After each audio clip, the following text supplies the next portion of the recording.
Bismillahirrahmanirrahim. Assalamualaikum warahmatullahi wabarakatuh. Alhamdulillah wassalatu wassalamu ala Rasulillah Muhammad ibn Abdullah wa ala alihi wa sahbihi wa man walah wa ba'd. Faya ibadallah usi nafsi wa iyyakum bitaqwallah faqad fazal muttaqun fala tamutunna illa wa antum muslimun. Faqala ta'ala ya ayyuhalladzina amanu taqullaha haqqa tuqatih wa la tamutunna illa wa antum muslimun. Keluargaku sekalian yang terhimpun di dalam Perbagas, Pertamina Gas, kita mengawali dengan bermohon kepada Allah semoga siapapun yang berada di ruangan ini atau terhubung dalam kajian ini, semoga senantiasa dijaga, diberkahi dan dilindungi dalam kebaikan oleh Allah Subhanahu wa taala. Kita doakan yang bertugas di luar kota. Tadi saya dengar info juga Pak Direktur sedang di Semarang. Semoga giatnya dimudahkan oleh Allah dan semoga diberikan keberkahan. Ada satu bagian yang penting amanat Nabi di hadis Muslim pada satu sifat kepemimpinan. Bahwa di antara sifat pemimpin dan yang dipimpin itu harus selalu membangun kekompakan dengan nilai cinta dan doa. Ini yang sering dilupakan. Nabi pernah menyampaikan dan penyampaian ini, hadis ini didokumentasikan oleh Imam Muslim dalam satu kalimat yang singkat, padat tapi mengikat. Khiyaru a'immatikum man tuhibbunahu wa yuhibbunakum. Pemimpin yang baik itu adalah pemimpin yang kalian mencintainya dan ia pun mencintai kalian. Nah, membangun cinta itu salah satu jembatannya dengan doa. Oleh karena itu, di antara doa yang dianjurkan saat Anda memulai pekerjaan, itu bukan hanya untuk pribadi, lancarkan pekerjaan saya, tapi juga sehatkan pimpinan saya, pimpinan mendoakan sehatkan anggota saya, sehingga semua itu melahirkan sifat harmoni yang memberikan kenyamanan dan kebahagiaan dalam bertugas. Nah, izinkan saya mengawali dengan itu dulu, karena itu di antara sunnah yang seringkali terlupakan. Sehingga bekerja itu lebih banyak dilakukan dengan tekanan menyelesaikan tugas dibandingkan dengan rasa cinta untuk bisa memberikan nilai ibadah di dalamnya. Yang kedua, semoga sholat kita diterima oleh Allah Subhanahu wa taala. Nah, yang kedua ini tidak cukup dengan amin. Kita harus tahu dulu standar penerimaan itu seperti apa. Dan yang kedua, kenapa harus sholat? Ini poin pokoknya. Mengapa sih umat Islam itu cukup hanya misalnya dengan bersyahadat saja dipandang sudah berislam, lalu berbuat baik? Kenapa mesti ada sholat? Kenapa bahkan yang pokok sampai 5 waktunya? Dan jumlah rakaatnya pun diatur sedemikian rupa, sampai teknisnya pun dijelaskan dengan rinci. Saking rincinya, bila ada yang menyimpang dari rincian itu, maka dianggap sholatnya tidak sah dan mesti diulang. Shallu kama ra'aitumuni usalli. Sholatlah kalian seperti kalian persis melihat aku menunaikan sholat. Dan dalam sholat inilah kemudian ada sanad yang tersambung secara ketat sampai-sampai dalam hadis Muslim nomor hadis 397. Demikian di Al-Bukhari juga diabadikan di nomor hadis 757 oleh sahabat Abu Hurairah. Sanadnya tersambung kepada Khalad bin Rafi Az-Zuraiqi, seorang yang sholat di samping Nabi tapi bermasalah sholatnya. Lalu Nabi meminta beliau untuk mengulangi sholatnya. Sampai 3 kali peristiwa itu hingga beliau berkata, ya Rasulullah au kama qala alimni ma uhsinu ghairah. Ya Rasulullah, tolong ajarkan kepadaku karena aku tak punya pengetahuan lebih dibandingkan dari apa yang telah aku kerjakan. Nah, dari dasar ini melahirkan satu pertanyaan kritis ya, dan juga perlu argumentasi yang kuat secara syariah mengapa kita menunaikan ibadah salat. Baik teman-teman sekalian, karena waktu kita sangat padat ya, kita manfaatkan sebaik-baiknya. Saya mohon izin kajian kita akan lebih fokus kepada inti materi sehingga manfaatnya lebih banyak kita dapatkan. Salat satu-satunya amalan di dalam Islam yang mencakup 4 bagian pokok dalam beragama. Jadi ketika seseorang menetapkan dirinya beragama dan ciri satu nilai agama itu bernilai benar, ya, dalam nanti kalau kita mau komparasikan atau kita riset, itu ciri pokoknya ada 4. Satu, ada aspek namanya aspek keyakinan, ya, tauhid atau akidah. Nggak mungkin kan beragama kalau nggak yakin, Ya, karena itu pasal 29 ayat kedua itu mengandung nilai keyakinan. Negara menjamin kemerdekaan tiap-tiap penduduk untuk memeluk agamanya masing-masing dan beribadah menurut agama dan kepercayaannya itu. Ya, jadi nggak mungkin kita bisa menghasilkan nilai kepercayaan dan ibadah kalau tidak ada unsur keyakinan. Atau bahasa kitanya disebut dengan iman. Ya, iman itu nanti juga dipaku dalam setiap nilai kebangsaan di konteks Negara Kesatuan Republik Indonesia. Ini yang paling membahagiakan. Jadi mau jadi pegawai apapun itu syarat, ya, salah satu syarat yang melekatnya beriman dan bertakwa kepada Tuhan Yang Maha Esa, gitu kan? Ya, kemarin saya di BPK itu ada 11 bab Romawi, 40 pasal. Ya, di bab yang keempat pasal 13 tentang pemberhentian dan pengangkatan itu ada 11 poin A sampai K. Di poin B yang keduanya syarat menjadi bagian dari anggota BPK itu beriman dan bertakwa kepada Tuhan Yang Maha Esa. Baik, di Undang-Undang Pendidikan Sisdiknas nomor 20 tahun 2003 itu kalau kita baca dari poin menimbang ada 4, di poin B-nya saja sudah ada iman. Ya, Undang-Undang Dasar 1945 mengamanatkan pemerintah mengusahakan satu sistem pendidikan ya nasional yang meningkatkan keimanan dan ketakwaan pada Tuhan Yang Maha Esa serta akhlak mulia, baru mencerdaskan kehidupan bangsa. Ya, secara singkat, satu, agama dianggap benar kalau ada doktrin keimanan, ada akidah, ada tauhidnya. Yang kedua, ada ibadahnya. Ya, sebagai pembuktian kita beriman, buktinya apa? Ya kan? Saya beriman kepada Tuhan, kita tetapkan, misalnya Allah. Apa pembuktian keberimanan kita kepada Allah?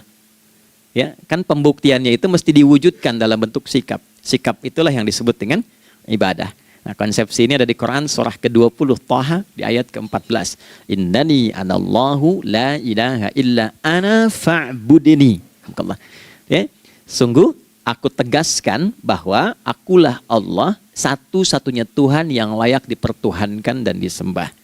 Ketika Anda mempertuhankan aku, fa'budni, maka buktikan kebertuhananmu kepadaku dengan menyembahku. Karena itu namanya Allah punya dua arti.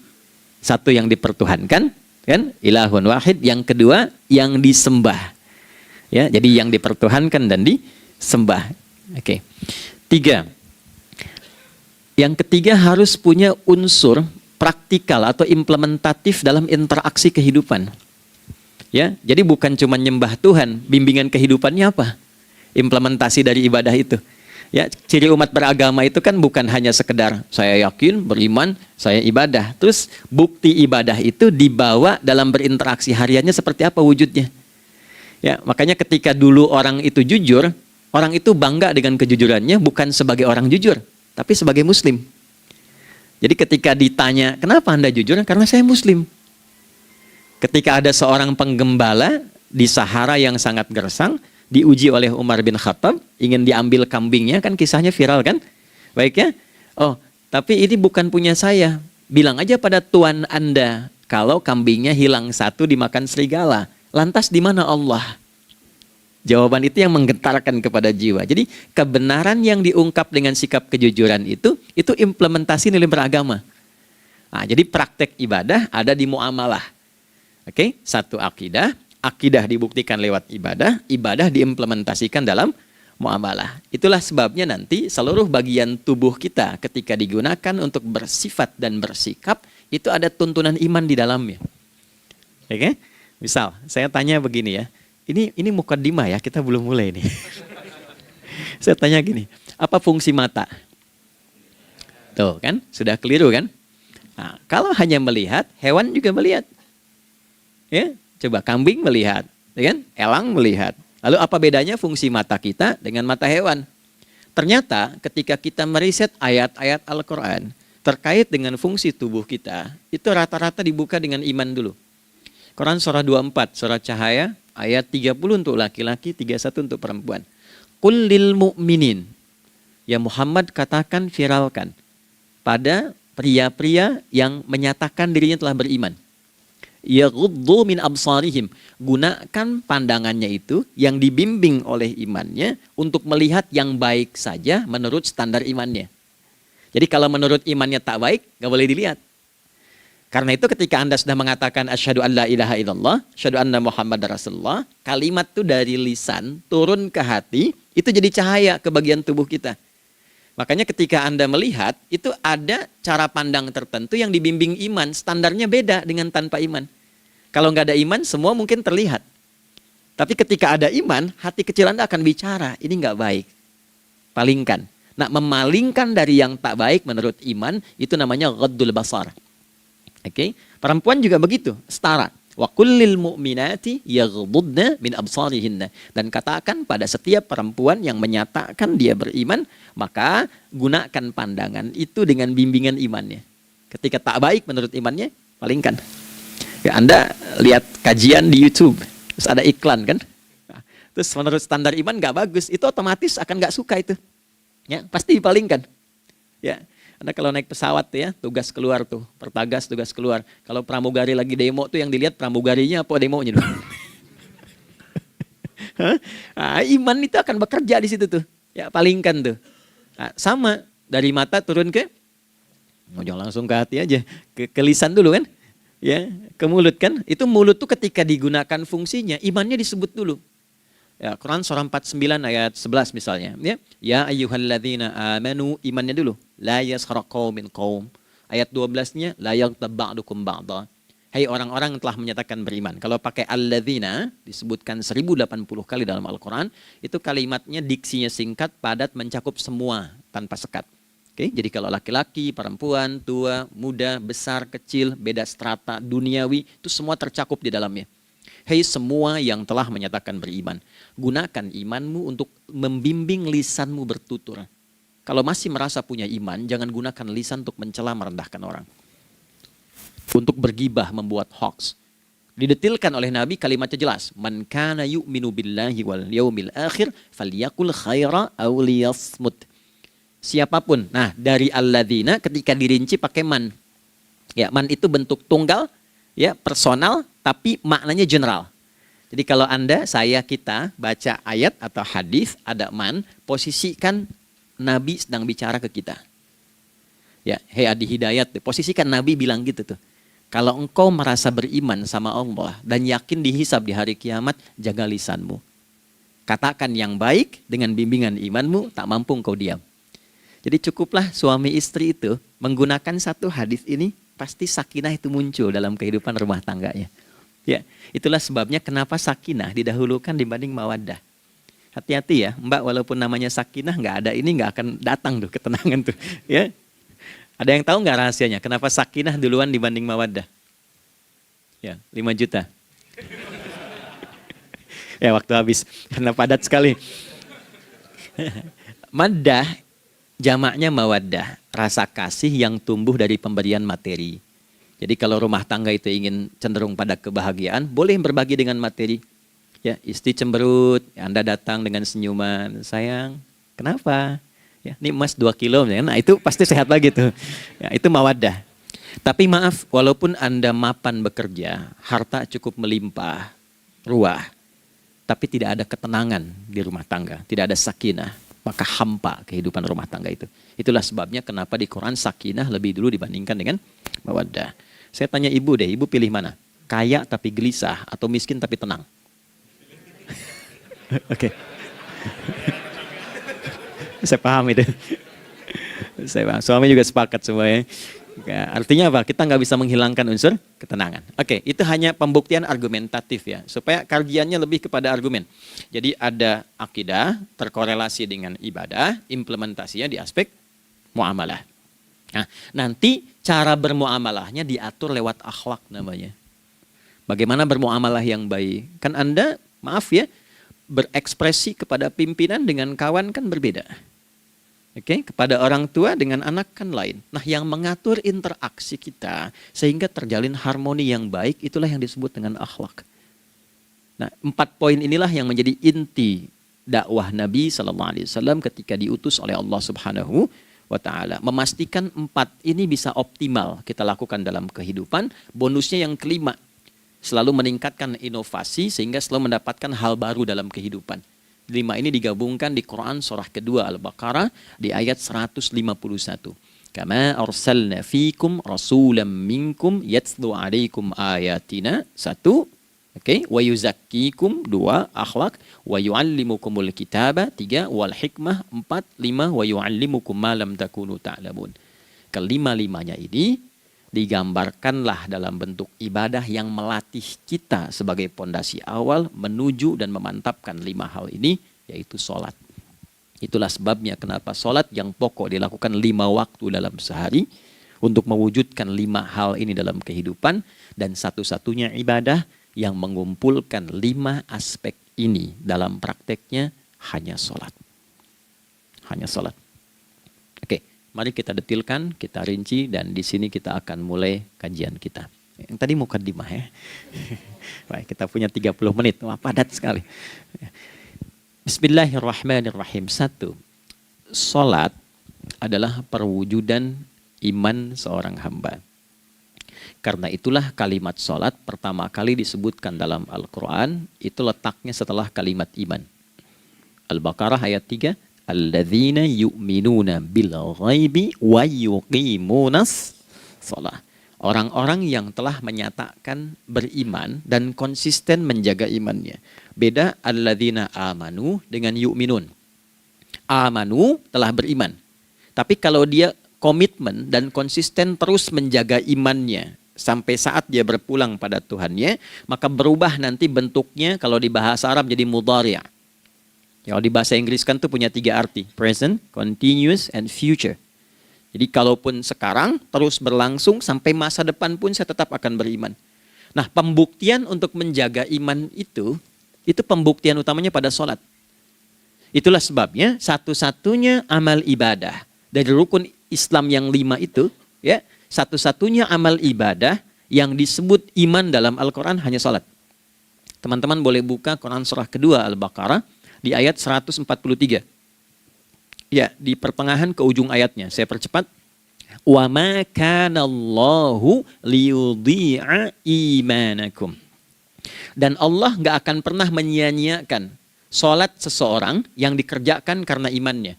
Ayat ini turun, ketika ada terjadi pergantian arah kiblat. Dari yang tadinya semula ke Masjidil Aqsa, lalu berputar 180 derajat, beralih ke Masjidil Haram. Nabi sedang berada di luar Madinah. Madinah tempo dulu, wilayahnya nggak seluas cakupan sekarang. Oke, kalau diilustrasikan, area sekitaran Masjid Nabawi sekarang itulah Madinah lah. Di luar itu sudah di luarnya. Nah, Nabi sedang sholat, riwayatnya banyak menyebutkan, ada yang mengatakan zuhur, ada asar, ada maghrib. Di pertengahan itu turunlah Al-Baqarah ayat 144. Qad nara taqalluba wajhika fis sama' falanuwalliyannaka qiblatan tardaha fawalli wajhaka syatral masjidil haram. Maka berputarlah dengan turunnya ayat ini 180 derajat menghadap ke arah Masjid Al-Haram. Problemnya adalah ketika Nabi dan pengiring beliau kembali ke Madinah, area Masjid Nabawi, kan nggak semua masyarakat ikut. Maka virallah informasi itu bahwa kiblat telah beralih ke kiblat awal, yaitu Ka'bah Al-Musyarrafah. Maka penduduk panik pada saat itu. Status sholat kami yang tadi dikerjakan bagaimana? Karena sedang nggak bisa diulang, sudah pindah waktu. Maka turunlah kemudian firman Allah yang Al-Baqarah 143 itu, wa ma kana Allahu liyudhi'a imanakum. Karena engkau mengerjakan sholat itu dengan imanmu, maka Allah nggak menyia-nyiakan imanmu itu. Maksudnya apa? Walaupun arah kiblatnya tidak tahu mengarah kepada sisi yang belum berubah, tetap dihitung pahalanya sempurna karena imannya. Gitu. Nah, ini nanti yang menjadi landasan turunnya Al-Baqarah ayat 115. Walillahil masyriq wal maghrib fa aynama tuwallu fathamma wajhullah. Kalau Anda sedang tugas nanti di lapangan, lalu sulit menemukan arah kiblat. Aplikasi susah karena sinyal nggak masuk misalnya. Oke, kemudian juga matahari agak remang-remang sehingga sulit untuk terlihat patokannya. Maka dengan keyakinan, dengan iman itu, menghadaplah ke arah yang kita yakini, maka berlakulah Al-Baqarah 115. Di saat itu diterima amal ibadah kita sama dengan yang menghadap kiblat dengan dasar imannya. Oke, nah pengertian terbaliknya, mafhum mukhalafahnya, maka Nabi mengatakan, al-farqu bainal mu'min wal kafir tarkus shalah. Beda antara orang yang beriman dengan yang belum beriman adalah pada sholatnya.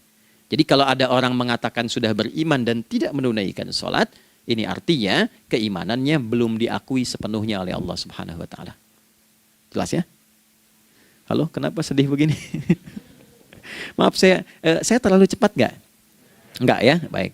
Jadi dalam poin ini penting pembedanya di sholat. Itulah sebabnya kenapa dari kecil kan, usia sekian, dari mulai 3 ke arah 7 tahun contohkan. Ya, orang tuanya sholat bentangkan sejadah. Kalau bisa, kalau anak sudah mulai suka tuh kasih model sejadah yang anak-anak sukai bentuknya. Ya, dulu ada anak saya senang model mobilan, saya tidak sebutkan supaya tidak endorse gitu ya. Dikasih sejadah dengan pola itu, dia senang tuh ikutin. Kita nggak minta sholat, dia datang sendiri. Ya, nanti setelah mulai 7 tahun kan baru diajarkan dengan baik, diajak ke masjid kalau yang laki-laki. Demikian seterusnya. Ya, mengapa dari awal dituntun seperti itu? Untuk memberikan sebuah penguat bahwa penjagaan iman dimulai dari sejak dini. Ya, tapi di Indonesia saya perhatikan kelasnya sudah advance. Ya, TK sudah manasik gitu. Okay. Itu satu ya. Karena nanti kalau Nabi bilang begitu artinya akan terjadi orang mengatakan beriman tapi tidak sholat. Ya, makanya keras dari awal Nabi katakan bahwa pembeda antara orang yang beriman dengan yang baru klaim beriman itu pada sholatnya. Ya, pada sholatnya. Mengerjakan sholat maka sah status imannya, tidak menunaikan sholat maka bermasalah imannya. Itu poin yang pertama. Yang kedua teman-teman sekalian, ibadah. Kita lanjut ya. Sholat adalah bagian pokok terpenting dari ibadah. Nah, di sini kita akan mulai membuka sedikit rahasia terkait dengan aspek ibadah ini. Teman-teman sekalian, ternyata sholat ini ketika oleh Allah diturunkan dalam Al-Quran, dalam konteks penunaian ibadah, bukan berarti hanya mengkoneksikan atau mengkorelasikan hubungannya dengan iman saja, bukan. Karena saya beriman, saya buktikan ibadah nyembah Allah lewat sholat. Dalilnya Quran surah ke-20 ayat 14. Innani anallah la ilaha illa ana. Aku tegaskan akulah Allah, nggak ada Tuhan yang layak dipertuhankan dan disembah kecuali saya. Fa'budni, kalau Anda telah menyatakan beriman padaku, buktikan keberimananmu dengan menyembah saya dalam ibadah. Bentuknya bagaimana ya Allah? Teruskan ayatnya. Wa aqimis sholata. Tunaikan sholat sebagai bukti ibadah. Itu li dzikri, sebagai zikir kepadaku. Jadi korelasi antara ibadah dengan iman, sudah kita sebutkan dalilnya. Sekarang ibadahnya tersendiri ketika ditunaikan, apa manfaat dari ibadah itu? Mengapa mesti ada 5 waktu? Dan apa turunan manfaatnya dalam kehidupan kita? Kalau kita mengerjakan itu, dampaknya kepada kehidupan kita apa? Nah, inilah indahnya di dalam Islam, dijelaskan dalilnya, diberikan contohnya, diberikan alasannya, dan yang paling indah, diberikan penjelasan dengan detail tentang manfaat-manfaatnya. Ini tidak ditemukan di dalam konsep keyakinan manapun. Kalau teman-teman boleh mau riset silahkan. Ada nggak satu keyakinan agama tertentu yang dari ibadahnya itu diatur? Cara memulainya, bacaannya, detailnya, manfaatnya, waktunya, sampai dengan hasilnya, sampai kiamatnya. Ini menunjukkan bukan karya manusia. Bukan karya manusia. Kalau karya manusia setiap orang bisa buat itu. Ya, ketika ini menunjukkan bukan karya manusia, maka pertanyaannya dengan cara apa lagi Allah memberikan pembuktian pada kita bahwa Ia Tuhan yang hak yang harus kita sembah. Nah, kalau sudah paham, mari kita rincikan turunan tentang sholat ini. Kita mulai satu-satu teman-teman sekalian dari waktu sholat. Seperti kita ketahui waktu sholat ada 5. Tapi yang sering kita dapati dari yang 5 ini tidak semua orang mengetahui tentang makna dari nama dan pembagian di waktu ini. Yuk kita mulai rincikan. Sholat yang pertama namanya apa? Gak usah khawatir, menang gak dapat hadiah kalau benar. Salah juga keterlaluan. Oke, 1 subuh. Dia satu-satunya nama sholat yang punya 2 nama ya. Subuh dan fajar. Oke, Pak Fajar, Pak waktu sholat. 2, zuhur. 3, asar. 4, maghrib. 5, isya. Oke, rumus hitungannya 24, 4, 3, 4. Ya. Rumus bilangannya 24, 4, 3, 4. Kalau mau tanya nomor koneksi dengan Allah, 24, 4, 3, 4, 2 subuh, 4 zuhur, 4 asar, 3 maghrib, 4 isya. Oke, pertanyaannya, apa artinya nama itu? Selama ini jangan-jangan kita hanya tahu namanya tapi tidak memahami maknanya.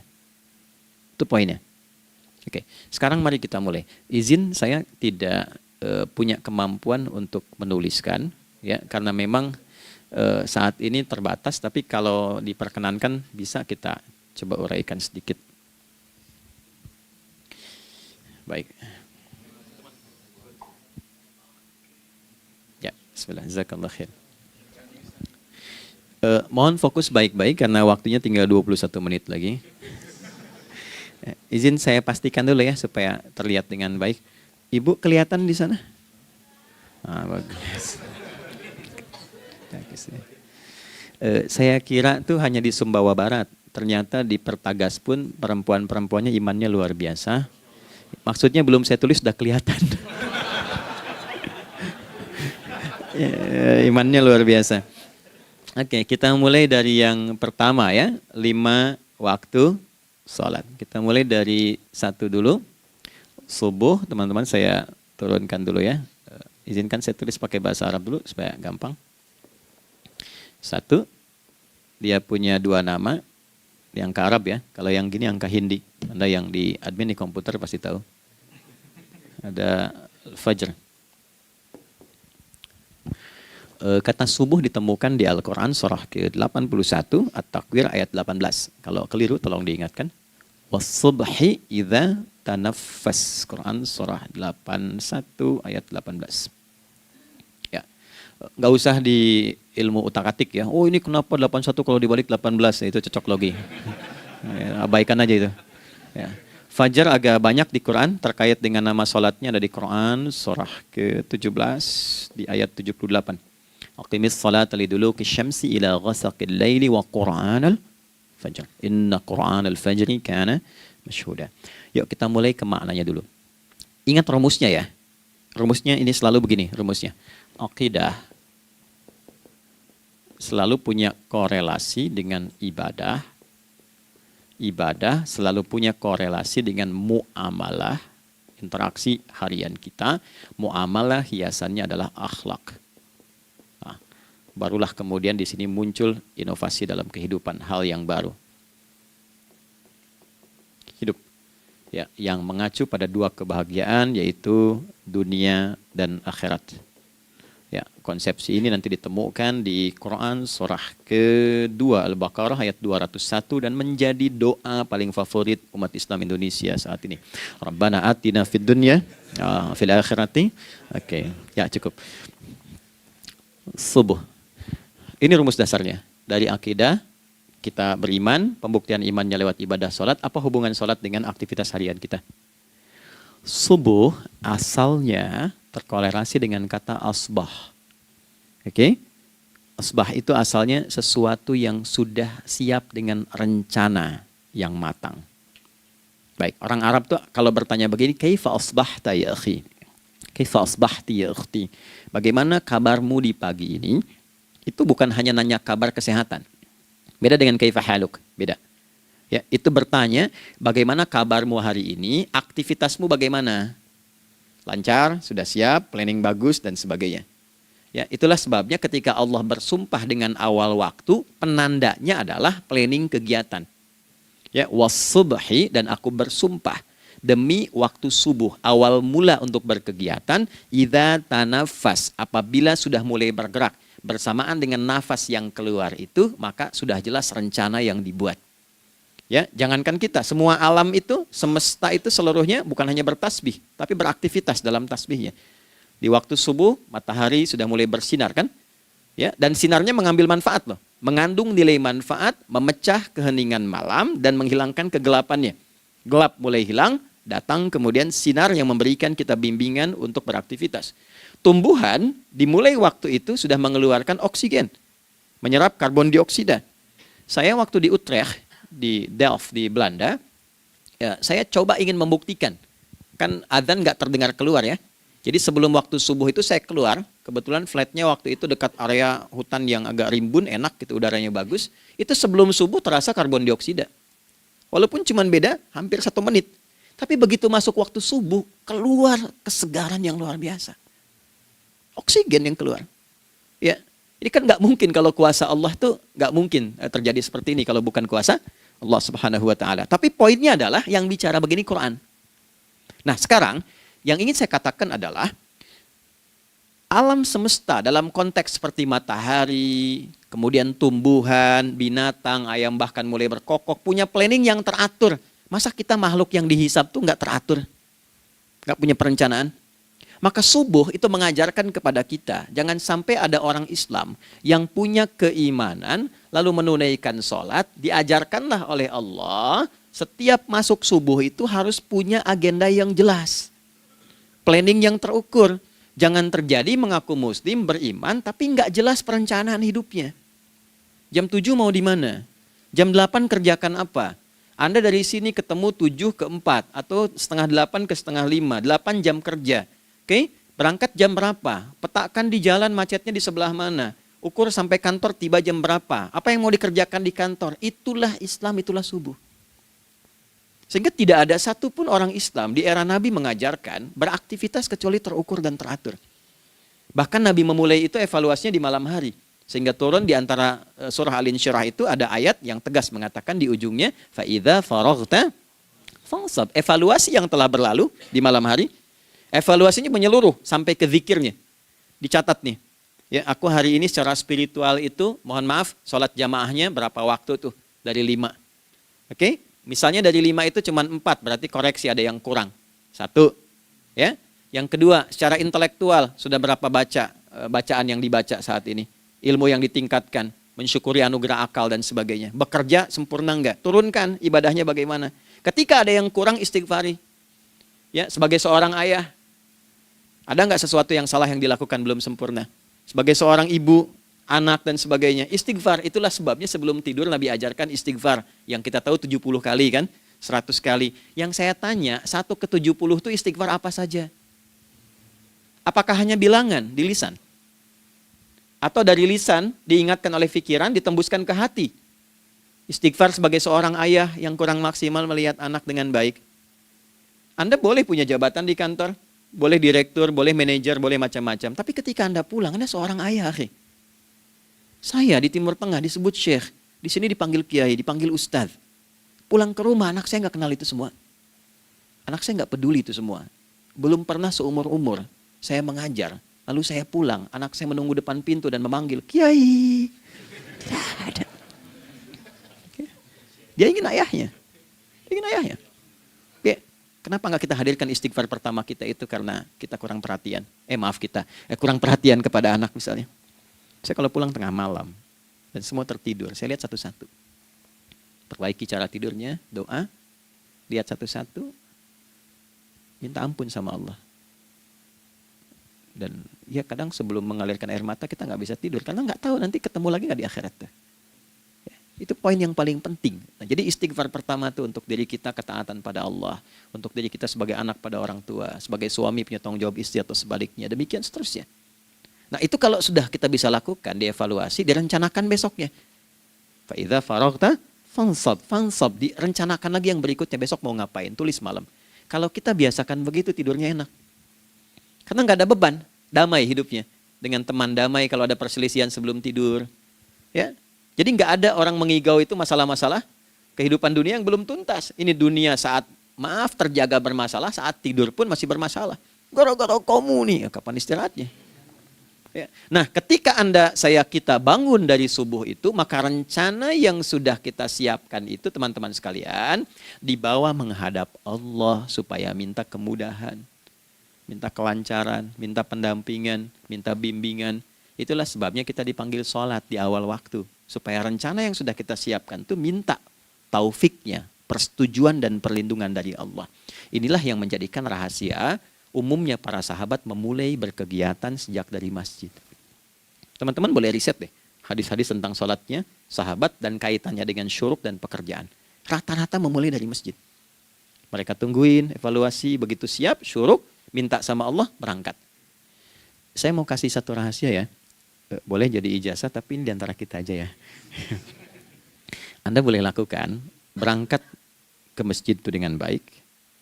Terus minta misalnya, ya Allah, Kau perintahkan aku untuk berikhtiar, sekarang aku lakukan. Kau perintahkan aku untuk merencanakan, sekarang aku ikhtiarkan. Mohon lindungi, mudahkan, dan berikan bimbingan terbaik untuk mendapatkan hal yang wajar, halal, baik, dan kau ridhai. Anda berangkat. Pulang, sebelum nyampe rumah, mampir dulu ke masjid. Masjid terdekat dari rumah aja. Sholat 2 rakaat, situ. Ya, sholatnya bisa sholat wudhu, tahiyatul masjid, dan sebagainya. Setelah itu pulang. Doa dulu habis sholat. Ya Allah, aku telah berikhtiar seperti apa yang telah engkau perintahkan. Sekarang aku memohon rizki darimu seperti apa yang telah engkau janjikan.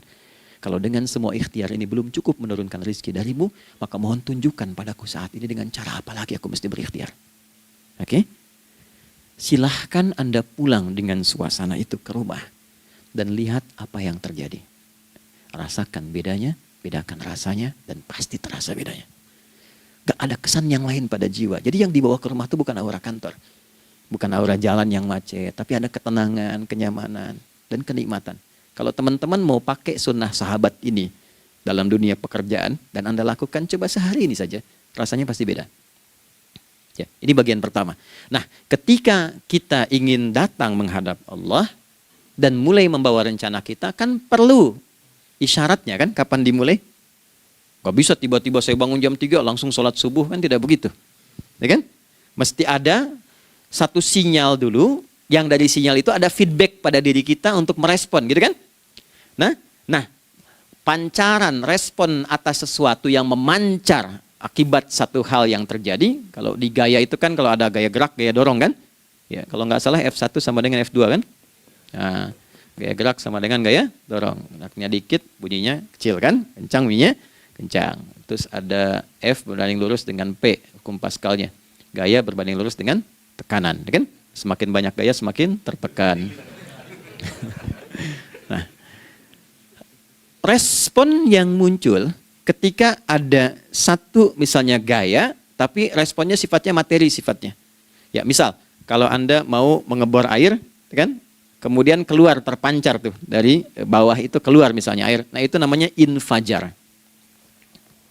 Infajar. Dalilnya Quran surah kedua ayat 60. Wa idzistasqa Musa liqaumihi faqulna idrib bi'asakal hajar fanfajarat minhu 12 aina. Nabi Musa kata Allah itu kaummu 12 suku minta mata air. Dan enggak tanggung, setiap sukunya minta satu, katanya supaya enggak rebutan. Maka Allah firmankan, pukulkan tongkatmu yang kayu. Lihat diksinya detil sekali. Pukulkan tongkatmu yang kayu ke batu itu, maka batu itu akan terbelah dan mengeluarkan pancaran 12 mata air. Ya, tongkat kayu dipukulkan ke batu, batunya yang hancur. Karena Musa seorang nabi, gitu kan? Anda punya tongkat emas, pukulkan ke batu, maka keluar 12 air mata. Gitu ya. Nah ini, infajar. Kalau respon yang keluar itu respon buruk. Misal dalam nafsu, kan suka ada trigger ya yang memancing respon terus nafsu keluar kan? Ya, apa saja itu? Lihat gambar yang nggak bagus, nafsu keluar, kan? Lihat sendal bagus, nafsu keluar, macam-macam ya. Nah itu fujur namanya. Fujur. Hurufnya masih sama, cuma bentuknya berbeda. Fa, jimnya masih ada waw, ada ra-nya. Fujur. Quran surah 91 di ayat 7 sampai 10, wa nafsi wa ma sawwaha fa alhamaha fujuraha wa taqwaha. Fujur tembus ke nafas, nafas memerintahkan yang buruk disebut su. Nafas ketemu su jadi nafsu. Makanya nama lain fujur itu nafsu. Dalilnya Quran surah 12 ayat 53. Wa ma ubarri'u nafsi innan nafsa la'ammaratun bisu. Ya, la'ammaratun bisu'i illa ma rahimah rabbi. Oke, nafas ketemu su. Teruskan. Tapi kalau pancarannya pada sifat yang baik. Oke? Membelah sesuatu yang gelap menjadi baik, terbuka, memancarkan respon panggilan yang baik, maka berubah katanya menjadi fajar. Oke? Matahari diperintahkan oleh Allah, diperintahkan membelah kegelapan malam. Keluarlah sinar pertamanya, disebutlah fajar. Kenapa? Karena ada respon kebaikan keluar darinya. Baik, perhatikan baik-baik. Quran surah kedua, ayat 187. Wa kulu washrabu hatta yatabayyana lakumul khaytul abyadu minal khaytil aswadi minal fajar. Itu untuk matahari. Kita lagi tidur enak-enak, sudah nyiapin rencana malam-malam. Tiba-tiba ada panggilan. Allahu Akbar, Allahu Akbar. Itulah tandanya hati kita mengkonfirmasi iman kita dalam diri kita. Cepat, sudah adzan. Pernah begitu? Nah, konfirmasi itulah dalam bahasa lain yang disebut dengan fajar namanya. Datang. Jadi waktunya matahari membelah disebut dengan fajar, konfirmasinya pun disebut dengan apa? Fajar. Ya, jadi bersamaan waktunya dengan dua hal itu. Datanglah panggilan. Itu yang dimaksud Quran. Hubungan iman dengan konfirmasinya sampai ke sholatnya ada di Quran surah 8 ayat 2. Innamal mu'minuna iman. Alladzina idza dzukirallahu adzan. Wajilat qulubuhum iman. Jadi begitu ciri iman itu ada dalam jiwa, dipanggil lewat adzan, kan? Allahu Akbar, langsung merespon, ya Allah sudah adzan. Walaupun setelah adzan ada lagi getaran, baru adzan belum qomat gitu kan. Nah, misal ya. Nah, tapi inilah fajar. Jadi maksudnya rencana Anda ini agak jarang dibahas ya. Mohon maaf, ilmu ini agak jarang. Jadi jangan Anda bilang saya bid'ah, bukan. Ya, bukunya ada, referensinya ada. Cuman karena jarang dikaji, jangan sampai kekurangan pengetahuan menghukumi yang tahu jadi salah gitu. Ini poinnya. Jadi saya kalau bahas satu masalah, itu bukunya saya kumpulkan. Tafsir awal sampai akhir yang ada apa, buku-buku tentang sholat apa, baru kita keluarkan. Jadi bagian topik-topik tertentu yang dibahas. Problemnya ketika membahas tentang ibadah cuma dua. Satu, tentang bacaan, doanya apa. Yang kedua, tentang gerakan, bagaimana mengerjakannya. Yang ketiga jarang dibahas, hikmahnya apa. Padahal rumus dalam ibadah itu dalam fikih tiga-tiga mesti dipakai. Ini Quran surah kedua ayat berapa? Ayat 129. Rabbana wab'ats fihim rasulan minhum yatlu alaihim ayatika ini wa yu'allimuhumul kitaba ini wal hikmah ini. Barulah kita mendapatkan sesuatu yang baru. Ya. Ini wa yuzakkikum dan di 151 Al-Baqarah wa yu'allimukum ma lam takunu ta'lamun. Jadi ini bukan ilmu yang baru, bukan, belum tahu saja. Jadi selama ini yang kita kerjakan jangan sampai terbatas pada ritualnya saja untuk mencukupkan ini. Hubungan ritual dengan ini apa gitu. Ya, jadi subuh ini mengkonfirmasi bahwa ada satu keteraturan dalam kegiatan kita. Ya, alhamdulillah. 2, siang. Oke, setelah subuh, fajar, salat apa? Zuhur. Oke, saya tanya pada Anda, zuhur itu artinya apa? Sudah, cukup katakan wallahu a'lam. Waktunya terbatas ya. Sahabat ditanya nggak tahu wallahu a'lam. Anda sahabat bukan, tabi'in bukan. Zuhur. Waktu tinggal 4 menit lagi. Oke, teman-teman kalau kita jeli, ini kan sholat dikerjakan di siang hari kan? Siang itu bahasa Arabnya nahar. Naharun itu siang. Tapi kenapa sholatnya zuhur? Kok nggak sholat nahar gitu? Ya, lohor ya, ini paksain tuh. Zuhur, lohor. Ya. Terus sore biar nyambung cepat. Sore bahasa Arabnya kan masa. Masa al-khair, selamat sore. Kenapa kau sholatnya asar? Kok sholatnya namanya asar? Oke. Maghrib, isya. Isya kan malam kan? Kenapa nggak lail? Lail itu kan malam. Kalau ada yang istimewa di malamnya itu lailah namanya. Makanya ketika turun Al-Quran disebut Lailatul Qadar. Karena malamnya istimewa. Beda, lail dengan lailah itu beda. Lail itu waktu malam, lailah ada yang istimewa di malam itu. Ya, jamaknya lail, layali, lela, lili, lala itu malam. Ibu lili, ibu malam-malam. Ya. Zuhur artinya jelas, terang. Ada idhar, dibaca dengan jelas, terang, nggak boleh dengung. Man amana, itu kan? Ya, min husni harus jelas. Ya, ada a jelas. Zuhur kenapa disebut zuhur? Untuk evaluasi kegiatan kita dari setengah hari sudah jelas belum hasilnya? Ya, Anda punya rencana di sini, evaluasi di siang. Jelas gak hasilnya? Pekerjaan Anda yang sekarang diamanahkan dari pagi jam 7 sampai sekarang evaluasi dulu. Dicek, jangan cuma ditinggalkan. Oke, saya sedang kerjain, tinggalin dulu sholat, bukan begitu. Ketika akan sholat, Anda cek dulu. Dari ke siang itu tengah hari, bagaimana hasilnya? Ada yang perlu disempurnakan nggak? Ya, ketika ide-idenya mulai mentok, ada yang belum selesai, datang dulu sholat, tenang lagi. Saat tenang itulah dirumuskan kembali pelan-pelan. Kan lumayan dari jam 12 sampai jam 1. Diisi dengan baik, dilihat. Itu baru dunia ini. Kan kita ngejar ini juga. Karena nanti ayat 200-nya, ada yang cuma ngejar ini. Wa minan nasi may yaqulu rabbana atina fid dunya. Bukan, kalau nggak hafal diam aja. Wa minan nasi may yaqulu rabbana atina fid dunya wa ma lahu fil akhirati min khalaq.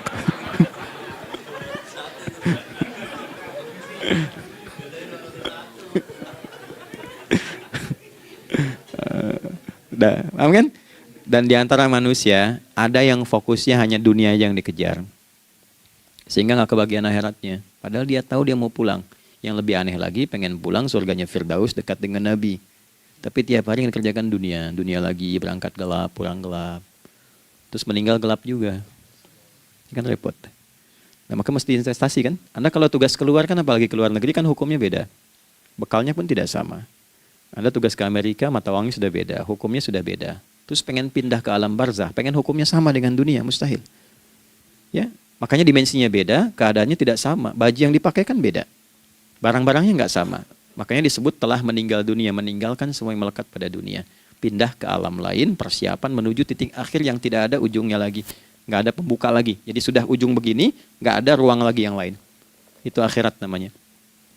Makanya di sini cuma dua pilihannya. Kalau nggak ke surga, nah, itu. Ya.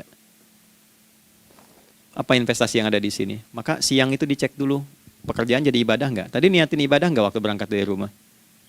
Kan? Waktu ngetik, waktu ngerjain di kantor, jadi ibadah nggak?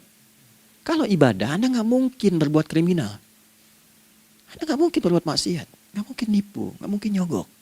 Nggak mungkin korupsi. Kan lagi ibadah. Nggak mungkin curang. Kan lagi ibadah. Anta'budallaha ka'annaka tarah. Anda itu mengerjakan segala hal sebagai ibadah, merasa diawasi Allah. Fa in lam takun tarah fa innahu yarak. Kalaupun Anda merasa nggak melihatnya, Anda yakin Anda dilihat. Itulah kerja pakai iman, maka ini di bawah akidahnya. Jangan ditinggalkan. Nah, inilah yang selama ini kita butuhkan. Ya. Inilah yang melahirkan nilai etik, makanya adanya dalam jiwa. Takwa itu kan dalam jiwa, melahirkan etos. Etos mendorong kepada logos, logos melahirkan patos. Kepantasan dalam bekerja. Jadi Anda sekuat apapun ilmunya, kalau nggak punya etos, itu rusak. Jadi tidak cukup akal sehat. Jiwa yang sehat itu lebih penting. Banyak orang akalnya, saya ingat, akal itu tidak memberikan perintah.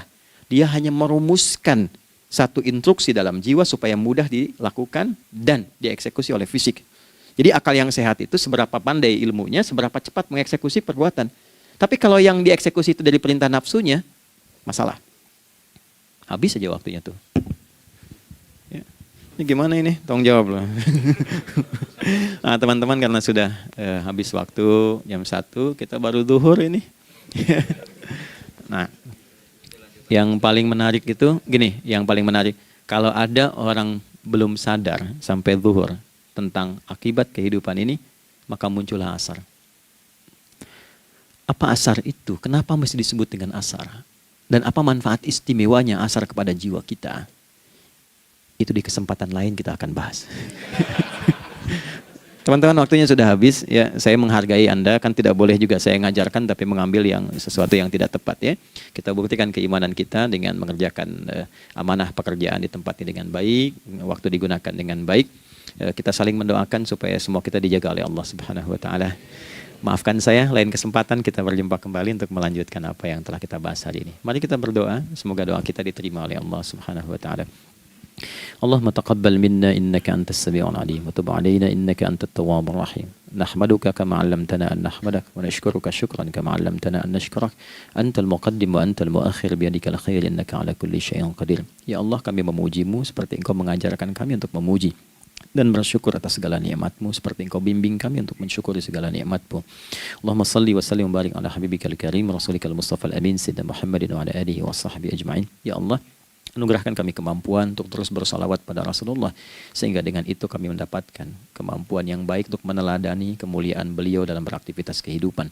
Rabbana la tada' lana fi maqamina hadza dhanban illa ghafartah. Ya Allah, jika ada pendosa hadir di ruangan ini atau terhubung dalam kajian ini, maka jangan biarkan ya Allah ia meninggalkan tempat ini dan kajian ini kecuali Engkau telah ampuni seluruh dosa-dosanya. Wala hamman illa farajtah. Ya Allah, jika ada satu di antara kami yang menghadiri kajian ini membawa kegelisahan, maka mohon tenangkan keadaan hatinya. Wala 'asiran illa yassartah, jika ada yang sedang diliputi oleh kesulitan, maka mudahkan, ringankan dan hilangkan seluruh kesulitannya. Wala maridan illa syafaitah, dan bila ada di antara kami yang diuji dengan penyakit, maka mohon angkat dan sembuhkan penyakitnya. Rabbana atina fid dunya hasanah wa fil akhirati hasanah wa qina adzabannar. Wa sallallahu ala sayyidina Muhammad wa ala alihi wa sahbihi ajma'in. Wa akhiru da'wana subhanakallahumma rabbana wa bihamdika nashhadu an la ilaha illa anta nastaghfiruka wa natubu ilaik. Walhamdulillahi rabbil alamin. Nasrun minallah fathun qarib wa basyiril mu'minin. Terima kasih untuk semuanya. Mohon maaf kami langsung pamit. Assalamualaikum warahmatullahi wabarakatuh.